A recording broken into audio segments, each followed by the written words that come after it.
बात करेंगे प्रॉब्लम्स की।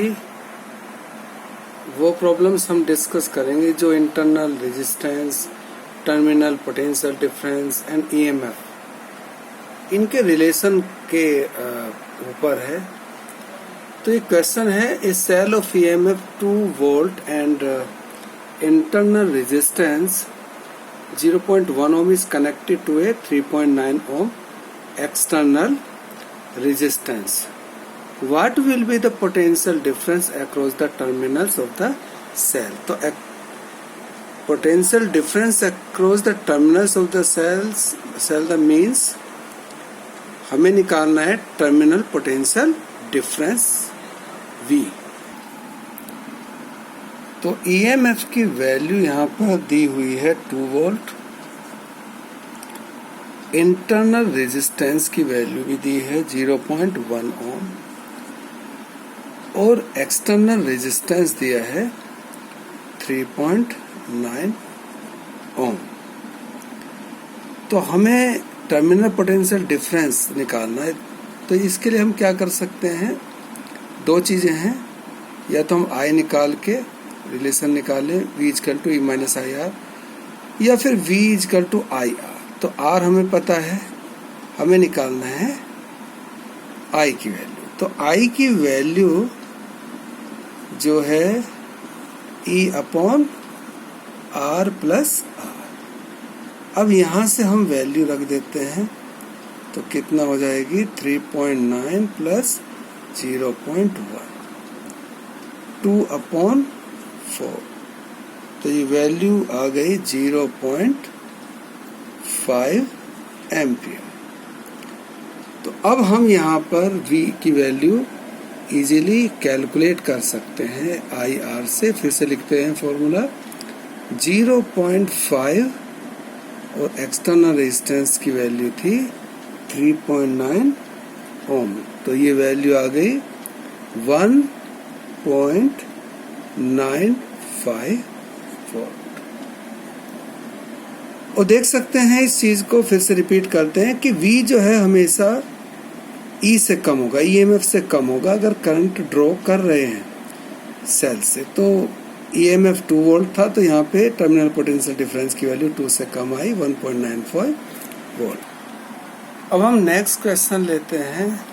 ये क्वेश्चन है कि 4 cells of induced EMF E, internal resistance R are connected in a series to a variable resistor.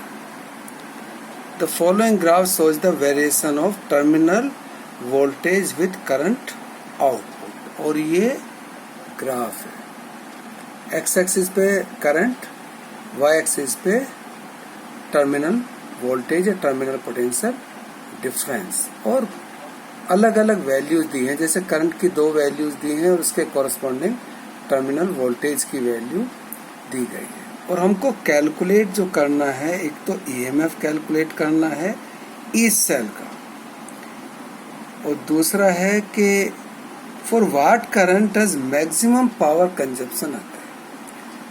देखिए, ये रिलेशन हम आने वाले टॉपिक जो पैरेलल कॉम्बिनेशन ऑफ सेल्स में निकालेंगे कि एक्सटर्नल रेजिस्टेंस जब टोटल इंटरनल रेजिस्टेंस के बराबर होगा तो मैक्सिमम पावर कंजप्शन होगा। इसके बाद हमें इंटरनल रेजिस्टेंस निकालना है हर एक सेल का।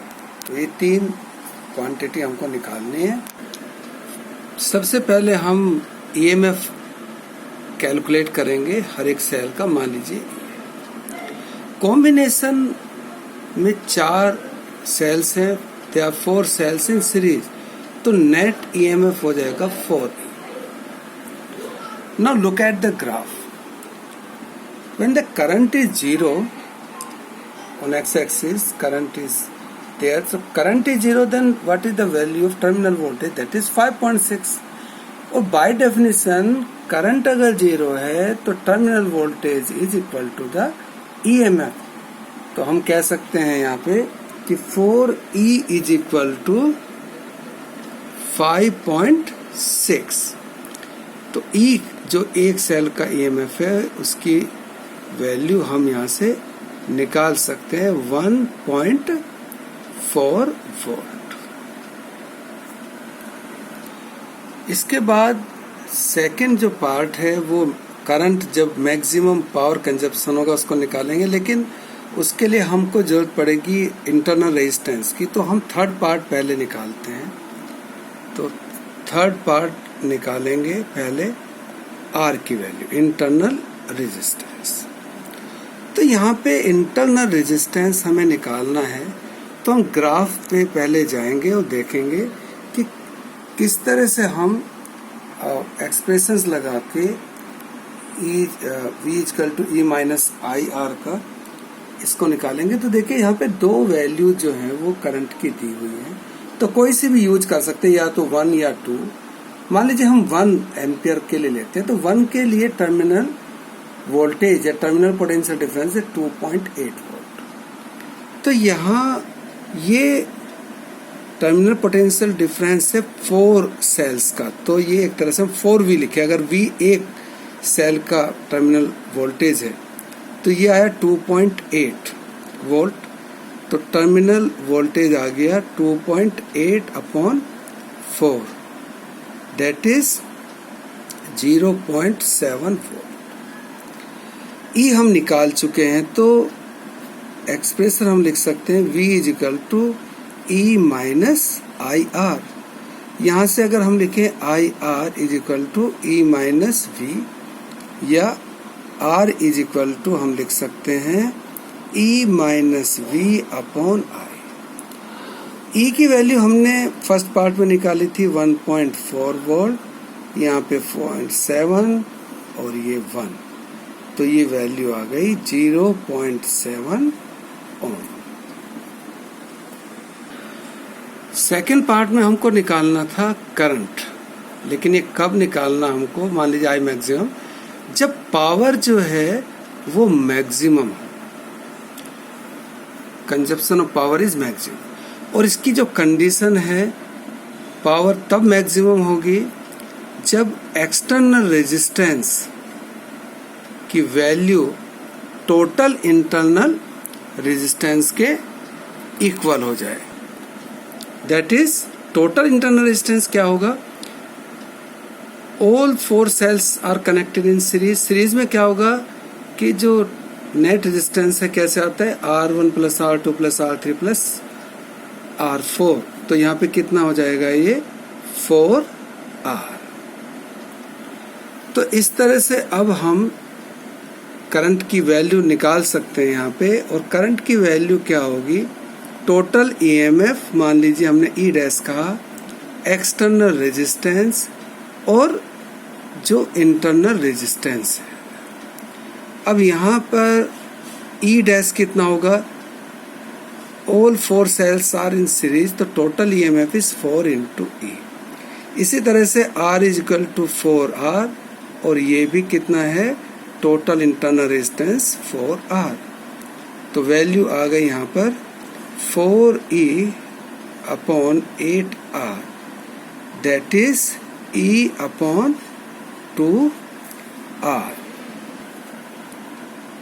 अब E की वैल्यू हम रखते हैं 1.4 टू 0.7, तो ये वैल्यू आ गई 1 एम्पियर। अब हम क्वेश्चन एक ग्राफ का लेंगे, तो ये इम्पोर्टेंट क्वेश्चन है, CBSE में कई बार ये पूछा गया है।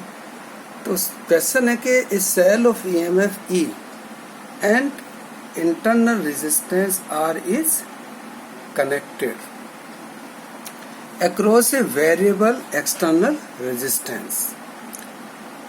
Plot the graph to show variation of, पहला है E and R EMF और एक्सटर्नल रेजिस्टेंस जो कि वेरिएबल है, फिर से रिपीट करते हैं। और सेकंड है टर्मिनल पोटेंशियल डिफरेंस और वेरिएबल एक्सटर्नल रेजिस्टेंस। तो ये दो ग्राफ हमको प्लॉट करने हैं। पहला ग्राफ जो E एंड R का है, तो E R के इंडिपेंडेंट है, E R पर डिपेंड नहीं करता है। तो अगर ये डिपेंड नहीं करता है तो R की वैल्यू अगर चेंज करेंगे तो ईएमएफ की वैल्यू पर किसी भी तरह का कोई इफेक्ट नहीं होगा। एक तरह से हम बोल सकते हैं कि E विल रिमेन कांस्टेंट। तो कांस्टेंट के लिए एक पैरेलल लाइन जो है एक्स एक्सिस जो R को रिप्रेजेंट कर रहा है उसके पैरेलल इसको ड्रॉ करेंगे। So this is the graph between E and R। अब जो सेकंड पार्ट है, हमको जो ग्राफ प्लॉट करना है वो करना है V और R के बीच। तो इसको प्लॉट करने के लिए सबसे पहले तो हम इसका एक्सप्रेशन R के टर्म्स में लिख लेते हैं। तो V की वैल्यू होगी IR, I की value E upon R plus R। इसे हम थोड़ा सा सिंप्लीफाई करेंगे और किस तरह से लिख सकते हैं हम इसे ऐसा कर सकते हैं कि ER अपॉन, यहां से हम R को कॉमन ले लेते हैं तो कितना आ जाएगा 1 प्लस R अपॉन R। अब इसमें R कैंसिल हुआ तो ये वैल्यू आ गई E upon 1 plus R upon R।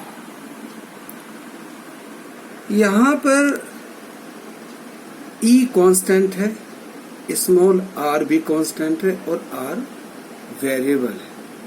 अब इसमें चेंज किस तरह से होगा हम देख सकते हैं कि अगर यहाँ पर R की वैल्यू को हम इंक्रीज करेंगे तो क्या होगा, ये जो वैल्यू है ये अगर ये R को हम प्लस करें, मान लीजिए इंक्रीज करें, तो ये R अपॉन R ये डिनोमिनेटर में है तो ये वैल्यू क्या हो जाएगी, एक तरह से डिक्रीज होगी अगर R को अप करेंगे, इंक्रीज करेंगे।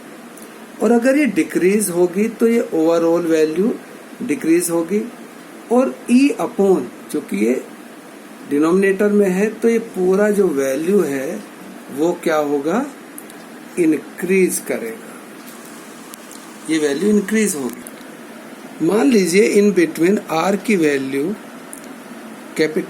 इसकी वैल्यू इंटरनल रेजिस्टेंस के अगर बराबर हो जाएगी तो वैल्यू कितना आ जाएगी, V की E अपॉन 1 प्लस और R अपॉन R, तो किसके बराबर हो जाएगी, E अपॉन 2 के। लेकिन अगर हम इसे R को बोले कि इट बिकम्स वेरी लार्ज और से इनफाइनाइट, तब V की वैल्यू कितनी हो जाएगी, E upon 1 plus R upon ये इन्फिनिटी, ये कितना हो जाएगा 0, और ये कितना वैल्यू हो जाएगा, इसके बराबर हो जाएगा V इक्वल टू E।